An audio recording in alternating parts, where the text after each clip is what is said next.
Welcome to This Explainer. Today we're diving into something completely fascinating. We're unpacking a deeply complex and, honestly, highly unconventional worldview.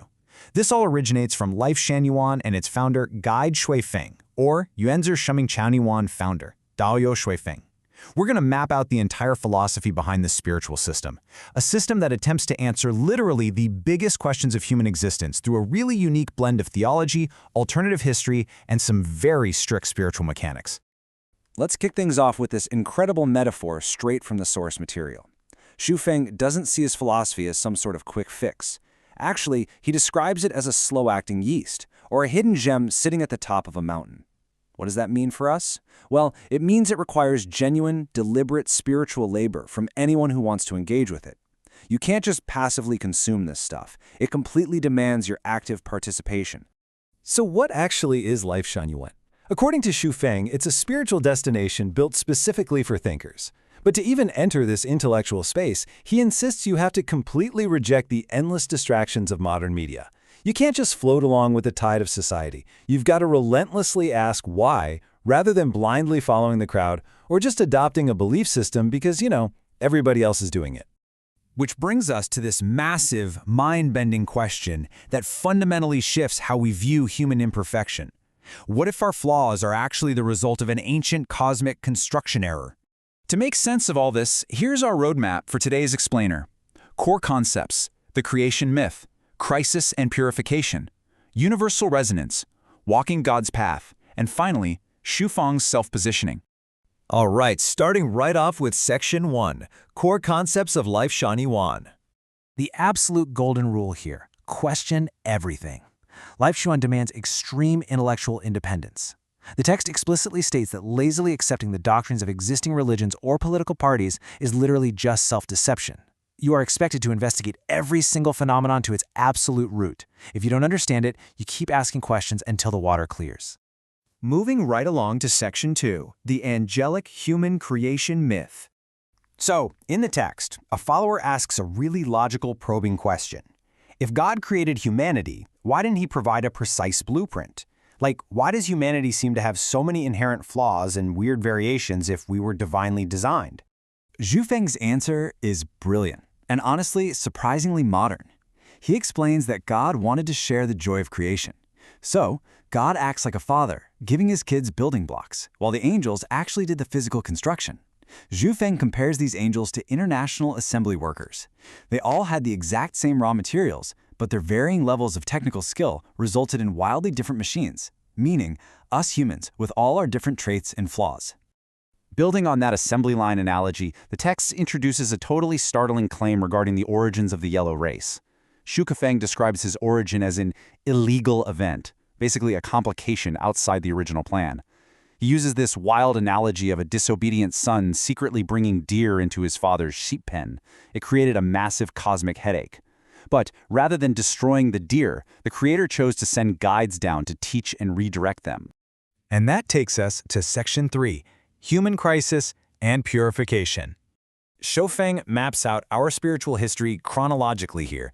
He argues that in the past, figures like Buddha and Jesus were sent as guides to manage the different flocks, the deer and the sheep.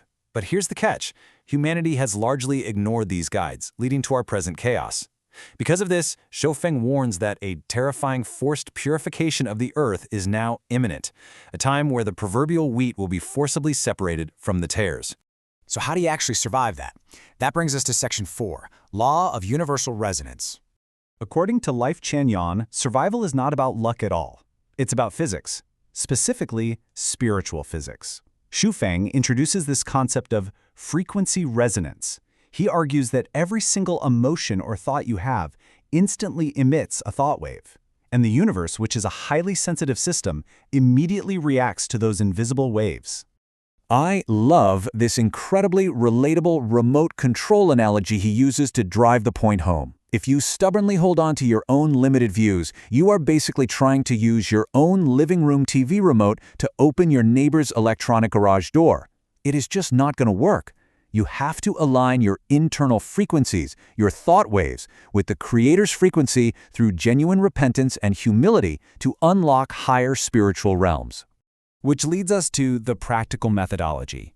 Section 5, how to walk the path of God. Xuefeng lays out a super strict playbook here. On the do's side, he demands radical ecological respect. You must revere everything, right down to the insects and blades of grass, and you have to blend science with your spiritual study. Now, looking at the don'ts, there is an absolute rejection of the supernatural. No occult practices, no superpowers, zero fortune tellers. Plus, you have to completely detach yourself from traditional, human, religious, or political organizations. It's a total clean break. And this next distinction is absolutely vital to understanding Lifechanyuan. You must learn from figures like Jesus or Buddha, but you cannot worship them as the final destination. Xuefeng compares them to a raft. They are incredibly useful for crossing a river, right? But once you reach the other side, you don't carry the raft on your back. You have to discard it to continue your journey toward the singular creator. Finally, we arrive at the most paradoxical part. Section 6. Guide Xuefeng's self-positioning. Xuefeng makes absolutely no apologies for his authority. He explicitly claims unparalleled spiritual insight, declaring flat out that his wisdom is unmatched in the present world, and that's exactly why he dares to act as humanity's ultimate guide right now. Yet, almost in the exact same breath, he juxtaposes this massive claim with ultimate cosmic humility. He states that, compared to the Creator, his immense human wisdom is nothing more than a flickering oil lamp in a storm. Meanwhile, the Creator's wisdom is the roaring ocean. It's the sun itself. He demands that all glory go to the Creator alone, not to him. He actually takes it a step further, issuing this remarkably strict warning to his own followers. It's an amazing structural failsafe. He tells them the exact moment he seeks fame, wealth, or shows personal ambition, they are obligated to abandon him completely. He insists he is just another raft, and their absolute loyalty has to be to the Creator alone. As we wrap up this explainer, Guide Xuefeng's writings leave us with a pretty incredible cosmic challenge. Based on the rules of Lifechanyuan, survival is entirely about what you project into the universe. So here is the ultimate question. Are your thought waves actually tuned to the frequency of creation? Or are you walking through life just mashing the buttons on the wrong remote control? Thanks so much for joining me to unpack this, and I'll catch you next time.